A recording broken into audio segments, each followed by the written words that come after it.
Hello there. Welcome to Wake Up to the Bible. I'm Daniel Kaplan. I'm here with my father, Dr. Mark Kaplan. We are reading the books of the law.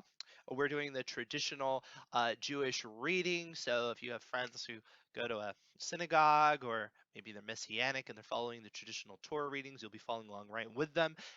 We do break it up into the 7 readings. The reading today is going to be Genesis 4:23 to 524, so about a chapter of material.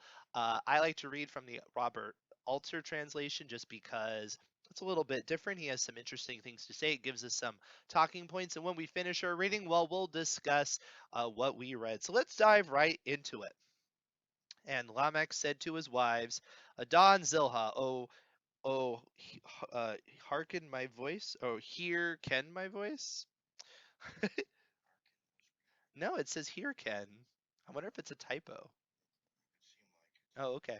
You wives, it's not as bad as hummus, so.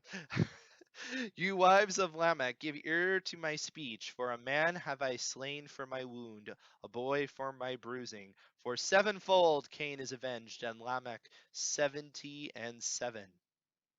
And Adam again knew his wife, and she bore a son, and called him Seth, as to say, God has granted me another seed in place of Abel, for Cain has killed him. As for Seth, to him too a son was born, and he called his name Enosh.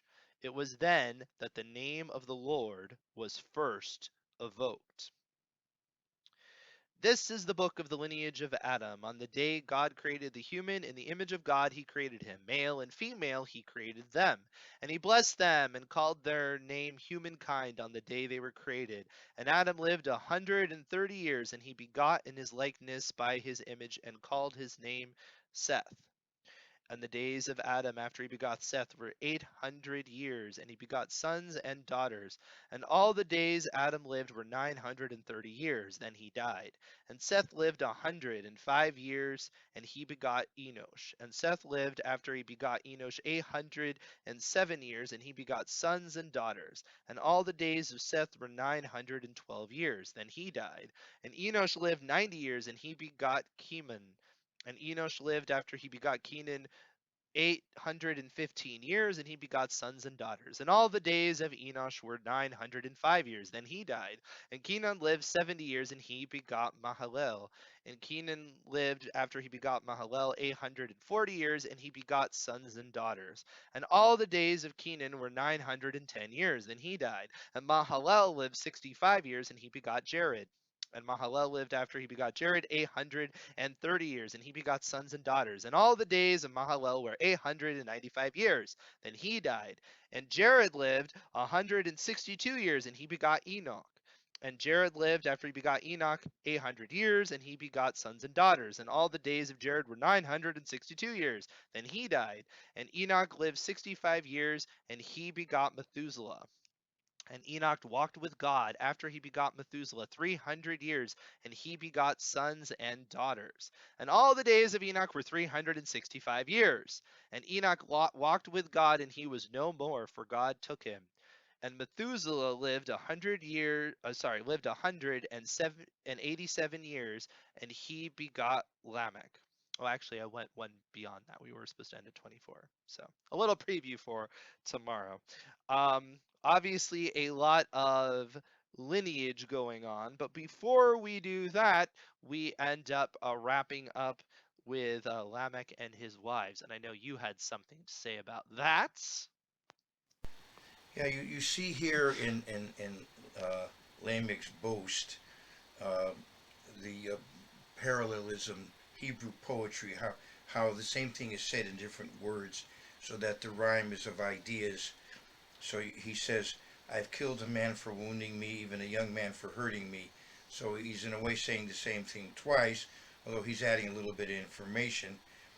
And if Cain shall be avenged sevenfold, and Lamech 77fold, so he increases it. But it's a poetic passage, and it seems to me that what you have here, unfortunately, is a sign of human degeneration. That he's actually boasting about this. For it's interesting that in Jewish tradition, Lamech has a different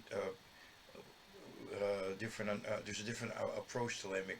It's like he's a kind of a klutz, like he this is like this is like a mistake that he didn't mean to do it, and now he's afraid of the implications. So Mm. it seems to be a boast here that he's actually proud of how tough he is. Where the Jews take Lamech, in Jewish tradition, Lamech is a fool. So just out of it, I just thought that might be interesting to you. And if there's a movie about an ultra Orthodox Jew who has a friend more modern and how they interact during the days of World War II. And this ultra Orthodox fellow says, the word for king is melech, begins with a mem, and the word for fool is lamech, begins with a lamed, and mem is moach, your brain, and lamech is lave, your heart.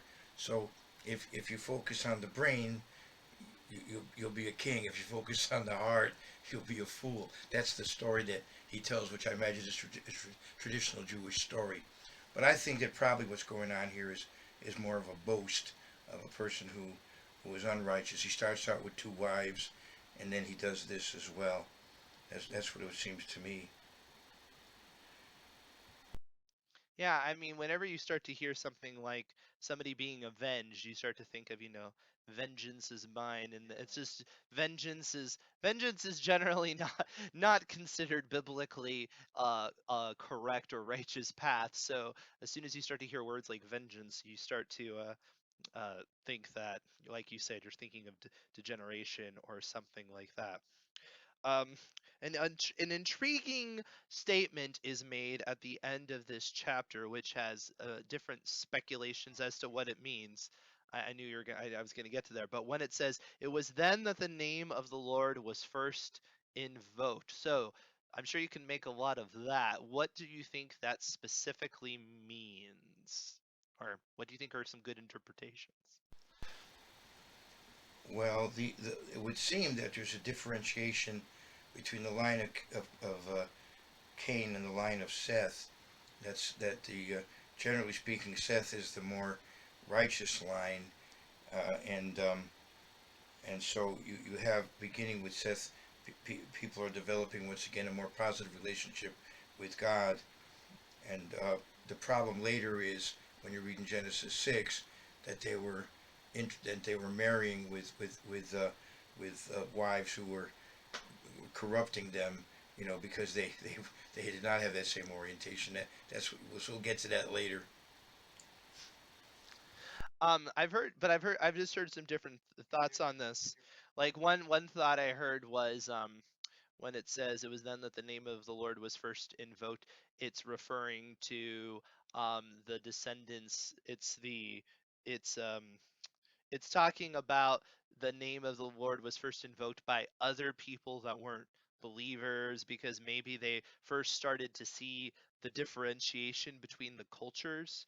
And so when you have a differentiation between the righteous and the unrighteous, it's like, oh, those are the people that worship Yahweh God, and we're the ones that worship this God. And I've seen that as a speculation. Um, what do you think of something like that? Do you think that's That's interesting. There's also a view that people began deifying themselves. That's another view that I learned years ago uh, in Yeshiva University. There's a point of view that men began calling themselves on, God's name, applying it to themselves. That was another possible understanding of it. I'm not saying I agree with it, but I'll just throw it out there. Yeah, and then if you think about it from taking a completely different tack on it, is that you don't have to take it when it says this was the time that it was invoked. If it's finishing something, you can say that that's going all the way back to some other time, right?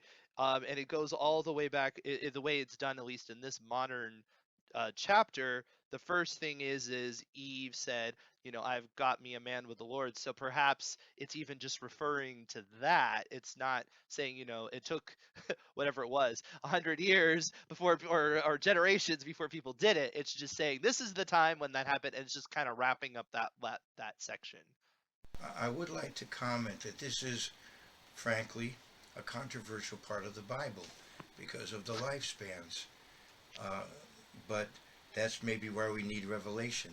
That before the flood, people, at least certain people, were living a very long time, and there could be explanations for that. I've heard certain ones, but I don't think that alternate explanations really work in terms of non-literal approaches. Although it is true there's a significance to some of these numbers. I believe, for example, 912, the years of Seth's life, are also an astronomical cycle known as the Metonic cycle. That's interesting, but I still, as I said, I would agree. I would believe these accounts, but I understand the controversial nature of people. You see people living so long, and then even after the flood, though, you see longer lifespans, but then they begin to reduce. And by the time you get to the time of Moses, although he lives 120 years, but he says in Psalm 90 the average lifespan is 70 years. So things do begin to go downhill in terms of how long people live after post flood. And as I said, there are people more knowledgeable than myself who have a certain explanation as to why that was.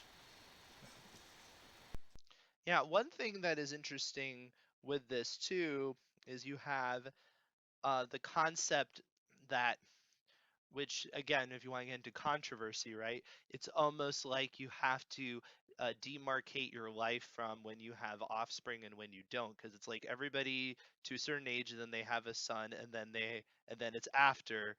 But truthfully, we all can point to uh, psychology, and having children does have a major effect on you. It's a maturing thing. It's something that we have the command to be fruitful for multiply and be fruitful and multiply for a reason.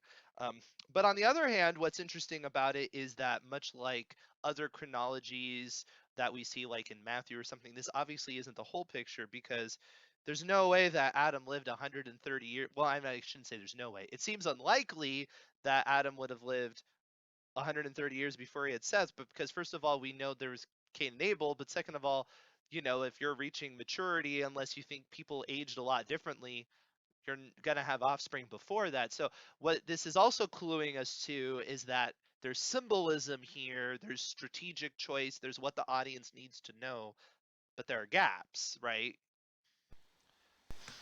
Yeah, when we finish the genealogy, there's a comment I'd like to make as we go on to the next section. Well, that seems like a great teaser for the next session. So, tomorrow we will finish up this genealogy and finish up our readings of the week. So, we'll see you there.